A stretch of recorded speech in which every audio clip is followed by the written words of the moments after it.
Coucou! On se retrouve pour une nouvelle vidéo tuto. Aujourd'hui, on va coudre ensemble un empiècement V sur du jersey. Je suis toujours Pauline de la page Facebook By Popo et de l'Instagram By Popo. Je vous remercie pour le formidable accueil que vous avez réservé à mon quatuor familial de t-shirt Scap. Donc c'est un modèle de Gaël Atelier Couture. Donc il y a une gamme de taille assez étendue, notamment pour les hommes. Le modèle existe du coup pour femmes. En voici une version pour hommes et pour enfants. Donc moi je l'ai fait pour mon fils et ma fille, donc voilà. On peut habiller tout le monde avec ce modèle. Régulièrement j'aime coudre ce style de pièce, donc on le retrouve sur quelques-uns des patrons. Et franchement les premières fois où je l'ai fait, j'ai trouvé ça super difficile pour avoir un V assez propre et pas qu'il soit trop arrondi. Franchement j'aurais aimé trouver ce style de vidéo quand j'ai débuté la couture. Donc j'espère vous aider si vous aussi vous rencontrez les mêmes difficultés. Cette technique peut tout à fait aussi s'appliquer sur un molleton jersey, un sweat, un French terry, sans difficulté, le principe est vraiment le même.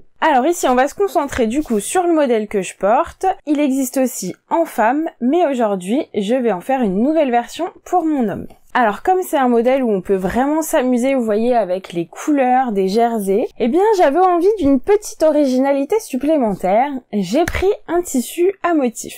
Je l'ai trouvé chez Anatopic, donc franchement j'adore leurs tissus, ils sont super originaux. En plus c'est des collections éphémères, donc celui-là je le trouve super joli. Et à vrai dire en fait je le trouvais mixte, pas spécialement femme, donc j'ai décidé de le coudre pour mon homme. Et ce sera du coup la partie rouge que vous voyez ici, ainsi que la partie haute ici. Donc on va devoir réaliser 2 V. Alors la créatrice de ce patron recommande d'utiliser du stabile manche. En toute honnêteté j'en utilise pas à chaque fois, mais c'était surtout des modèles ensuite que j'avais cousus. Donc on va garder les conseils de la créatrice, on va pas s'en affranchir comme c'est déjà assez technique à réaliser. Du coup, je vais en appliquer sur tous les endroits qu'elle recommande dans le patron. Alors voici ce que j'utilise pour le stabile manche. On en trouve à divers endroits, je vous mettrai un petit lien dans la barre de description. Alors si vous ne connaissez pas le stabile manche, en fait il s'agit d'une petite bande thermocollante qui va venir du coup se coller sur votre couture, ce qui va éviter que le tissu bouge et ce qui vous permettra d'avoir une finition beaucoup plus facile à réaliser et beaucoup plus jolie surtout. Alors, sur l'envers du tissu, je vais venir thermocoller ma petite bande sur seulement un des deux tissus que je vais venir assembler comme ceci. Donc, je viens placer ma petite bande et je la thermocolle. Donc, ça vient stabiliser du coup le bord de mon tissu.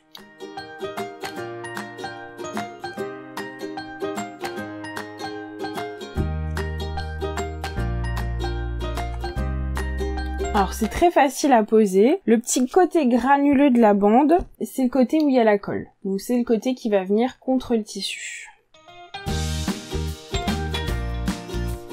Donc voici ce qu'on va essayer d'assembler au niveau du devant, c'est ce qu'on veut obtenir. Donc vous pouvez voir le magnifique tissu Anatopic, franchement je trouve que vraiment les designs sont trop jolis. J'ai vraiment hâte de le finir. En plus il est super léger et super confortable, trop top. D'ailleurs, je sais pas si vous êtes abonné à la chaîne, si c'est pas le cas, vous pouvez le faire maintenant parce que je l'ai dit dans des précédentes vidéos, Anatopic offre 10% sur tous les tissus avec le code BYPOPO10 que je vous affiche ici. Alors, on va venir assembler notre point de V endroit contre endroit. Mais au préalable, il va falloir tracer les marges de couture. C'est vraiment ce qui va nous aider à être bien droit et à vraiment garder les bonnes lignes de couture. Sur ce patron, elles sont à 0,75. Donc la même chose de l'autre côté. Et je vais venir faire la même chose sur l'envers de mon tissu. Voilà ce qu'on obtient. Donc maintenant je vais venir épingler mon tissu. Alors on épingle vraiment jusqu'au bord et vous allez voir que du coup la pointe elle va dépasser. Les deux points ne vont pas se juxtaposer, c'est tout à fait normal. Et on va épingler un seul côté. Vous voyez, regardez. Là, la pointe, elle dépasse et c'est tout à fait normal. Alors, même si j'ai une surjeteuse et que je vais assembler tout le reste du t-shirt à la surjeteuse, pour ce point technique, je vais venir juste faire lever sur quelques centimètres à la machine à coudre. Alors, je vais venir placer mon aiguille vraiment quelques centimètres avant la pointe. Le but pour moi, c'est pas d'assembler tout le côté, mais vraiment venir faire cet angle. Je fais un point d'arrêt, j'élargis un petit peu mon point, parce que c'est du jersey, et je vais venir tranquillement suivre ma ligne de couture. Donc pour moi, le but, c'est vraiment de coudre sur la ligne que j'ai tracée.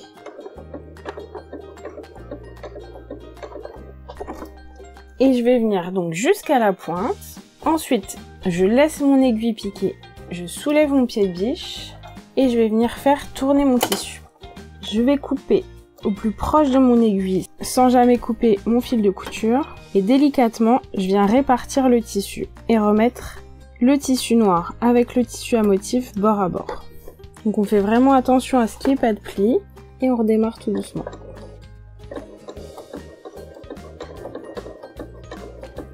Donc toujours sur quelques centimètres, je viens faire un point d'arrêt.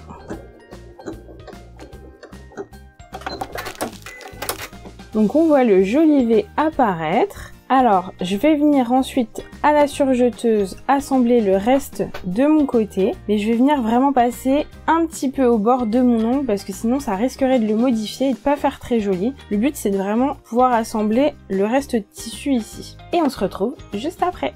Voilà ce que ça donne. Donc vous voyez, mon tissu ne gondole pas, la pointe est très jolie et il va juste falloir passer un petit coup de fer pour bien remettre les coutures. Et sur l'envers, vous pouvez voir que mon surjet vient rejoindre la couture du début, sinon ça pourrait être un petit peu inesthétique.